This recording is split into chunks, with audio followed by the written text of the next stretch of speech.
ఆర్థికంగా ఏపీ గట్టెక్కాలంటే కేంద్ర నిధులు భారీగా రావాలని చంద్రబాబు డిమాండ్ చేసినట్టు బ్లూంబర్గ్ వెల్లడించింది. దీన్ని ప్రస్తావించిన కేటీఆర్ తెలంగాణలో గమనించాలని ట్వీట్ చేశారు. తెలంగాణ ప్రభుత్వం మరోసారి భారీగా ఐపీఎస్ అధికారులను బదిలీ చేసింది. ఏకకాలంలో 15 మంది ఐపీఎస్ అధికారులను కొత్త స్థానాలకు బదిలీ చేస్తూ నిర్ణయం తీసుకుంది. లార్డ్ అండ్ ఆర్డర్ అడిషనల్ డీసీగా మహేష్ భగవత్, ఈస్ట్ జోన్ డీసీపీగా బాలస్వామి, సౌత్ వెస్ట్ జోన్ డీసీపీగా చంద్రమోహన్, హోంగార్డ్స్ అడిషనల్ డీసీగా Swathi Lakra, TGPS battalion additional డీసీగా Sanjeev Kumar Jain, greyhounds additional డీసీగా స్టీఫెన్ రవీంద్రను నియమించింది. భారతీయుడి 2 సినిమా టికెట్ ధరలను పెంచుకునేందుకు తెలంగాణ ప్రభుత్వం అనుమతి ఇచ్చింది. కానీ ఓ షరతు విధించింది. ప్రతి థియేటర్లో సినిమా ప్రారంభమయ్యే ముందు డ్రగ్స్, సైబర్ క్రైమ్పై ప్రేక్షకులకు అవగాహన కల్పించేలా యాడ్స్ ప్రదర్శించాలని షరతు విధించింది. దీంతో భారతీయుడి 2 సినిమా టికెట్ రేట్లు సింగిల్ స్క్రీన్ థియేటర్లో ₹50 మేర పెరగనున్నాయి. మల్టీప్లెక్స్ లో అయితే అదనంగా ₹75 పెంచుకోవడానికి తెలంగాణ ప్రభుత్వం వీలు కల్పించింది. టీడీపీ ఆఫీస్ చంద్రబాబు నివాసంపై దాడి కేసులో వైసీపీ నేతలు సజ్జల రామకృష్ణారెడ్డి, దేవినేని అవినాష్, లేలా అప్పిరెడ్డి, జోగి రమేష్ కు హైకోర్టు భారీ ఊరట లభించింది. తదుపరి ఆదేశాలు వచ్చే వరకు ఎలాంటి చర్యలు తీసుకోవద్దని ఆంధ్రప్రదేశ్ హైకోర్టు ఆదేశించింది. తదుపరి విచారణ 16కు వాయిదా వేసింది. ఫోన్ ట్యాపింగ్ వ్యవహారం రోజుకో మలుపు తిరుగుతుంది. ఈ కేసులో ప్రధాన నిందితుడిగా ఆరోపణలు ఎదుర్కొంటున్న ఎస్ఐబి మాజీ చీఫ్ ప్రభాకర్ రావును పోలీసులు రాసిన లేఖ ఆలస్యంగా వెలుగులోకి వచ్చింది. జూన్ 23న ఆయన జూబ్లీహిల్స్ పోలీసులకు లేఖ రాశారు. జూన్ 26న తాను ఇండియాకు రావాల్సి ఉందని, కానీ ఆరోగ్యం బాగాలేకపోవడంతో అమెరికాలో ఉండిపోవాల్సి వచ్చిందని ఆయన లేఖలో పేర్కొన్నారు. తెలంగాణ మాజీ మంత్రి BRS working president Kalvakuntla Taraka రామారావుపై Congress నేత కేకే మహేందర్ రెడ్డి సంచలన ఆరోపణలు చేశారు. కేటీఆర్ రాజకీయాల్లోకి వచ్చిన తరువాత ఆయన ఆస్తులు భారీ స్థాయిలో పెరిగాయన్నారు. పూణేలోని ఐఏఎస్ ట్రైనీ పూజా ఖేడ్కర్ వ్యవహారం దేశవ్యాప్తంగా సంచలనమవుతుంది. గొంతెమ్మ కోరికల కోరుతూ హోదాకి తగ్గట్టుగా వ్యవహరించకుండా విమర్శలు ఎదుర్కొంటుంది ఈ ఆఫీసర్. ఇప్పటికే ఆమెపై బదిలీ వేటు వేశారు అధికారులు. ఈ క్రమంలోనే ఆమెకు సంబంధించి కొత్త విషయాలు వెలుగులోకి వస్తున్నాయి. అసిస్టెంట్ కలెక్టర్ గా బాధ్యతలు తీసుకోకముందే అందరిపైన హుకుం చేసింది. అంతేకాదు పూణే జిల్లా కలెక్టర్నే ఇబ్బంది పెట్టింది. అసిస్టెంట్ కలెక్టర్ కాకముందే ప్రత్యేకంగా కారు ఇల్లు కావాలని డిమాండ్ చేసింది. ఆగస్టు 15 ఎట్టి పరిస్థితుల్లోనూ రైతుల రుణమాఫీలు చేయాలని సంకల్పించిన తెలంగాణ ప్రభుత్వం అందుకు తగ్గట్లుగా లబ్ధిదారుల ఎంపికపై ముమ్మరంగా కసరత్తు చేస్తుంది. పేద రైతులెవ్వరూ నష్టపోకూడదంటూనే అనర్హులకు సైతం ఒక్క పైసా ముట్ట చెప్పకూడదని సీఎం రేవంత్ రెడ్డి అధికారులను గట్టిగానే హెచ్చరించారు.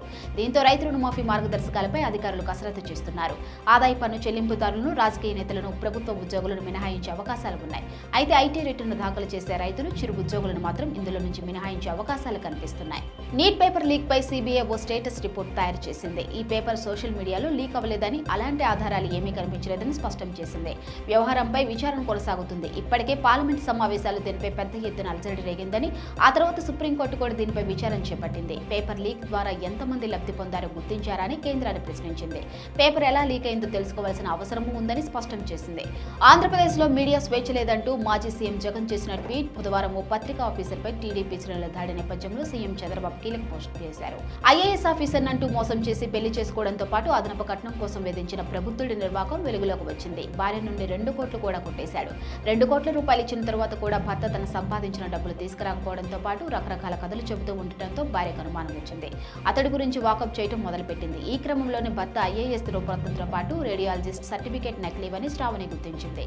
ఓ విద్యార్థి బిల్డింగ్ పై నుంచి దూకి ఆత్మహత్యాయత్నం చేశాడు. అయితే విద్యుత్ తీగలు తగలడంతో షాకు గురై తీవ్రంగా గాయపడ్డాడు. ఈ ఘటన మేడ్చల్ జిల్లా కుత్బుల్లాపూర్లోని మల్లారెడ్డి అగ్రికల్చర్ యూనివర్సిటీ సమీపంలో జరిగింది.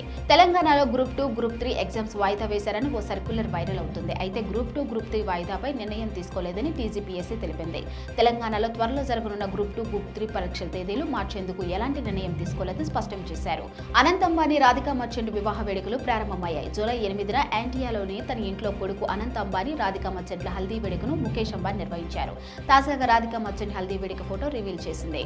ఇప్పుడు రాధికా మర్చెంట్ తో అనంత్ అంబానీ హల్దీ వేడుక ఫోటోలు కూడా బయటకు వచ్చాయి. ఇప్పుడు Anant Ambani, Radhika merchant photo social మీడియాలో వైరల్ అవుతుంది. రామ్ చరణ్ హీరోగా ఉప్పెన ఫేమ్ సానా బుచ్చిబాబు దర్శకత్వంలో ఓ సినిమా తెరకెక్కుతున్న సంగతి తెలిసిందే. ఆ సినిమా టైటిల్ కన్ఫర్మ్ చేశారని ఫిల్మ్ నగర్ టాక్. మరో టైటిల్ వైపు చూసే ఆలోచన లేదట. నందమూరి బాలకృష్ణ కొత్త సినిమాకు టైటిల్స్ ఫిక్స్ చేశారా అంటే అవును అని ఫిల్మ్ వర్గాల నుంచి, యూనిట్ సన్నిహితుల నుంచి సమాచారం అందుతుంది. అభిమానులు అందరికీ నచ్చే టైటిల్స్ ఫిక్స్ చేశారట దర్శకుడు Bobby Kolli. Bigg Boss reality show అనేది ప్రారంభమయ్యే వరకు అసలు దాని గురించి ఎలాంటి లీక్స్ బయటకు రాకుండా జాగ్రత్తలు తీసుకుంటారు మేకర్స్. కానీ సోషల్ మీడియాలో బిగ్ బాస్ విశ్లేషకులు యాక్టివ్ గా ఉండటంతో వారి నుంచి ఏదో ఒక లీక్ బయటకు వస్తూనే ఉంటుంది.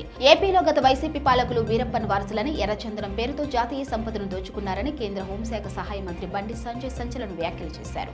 మిస్టర్ బచ్చన్ సినిమాలో సితార్ సాంగ్ రిలీజ్ అయ్యాక వచ్చిన ట్రోలర్ కు దర్శకుడు హరీష్ శంకర్ గట్టిగా ఇచ్చిపడేశాడు. హిందీలో బిగ్ బాస్ ఓటీటీ సీజన్ 3 ప్రారంభమైన కొన్ని రోజుల్లోనే వ్యూవర్స్ లో ఆసక్తి పెంచేసింది. ఇక అదే సమయంలో టైంలో బిగ్ బాస్ హౌస్ లోకి పాము రావడం అందరినీ షాక్ గురి చేసింది.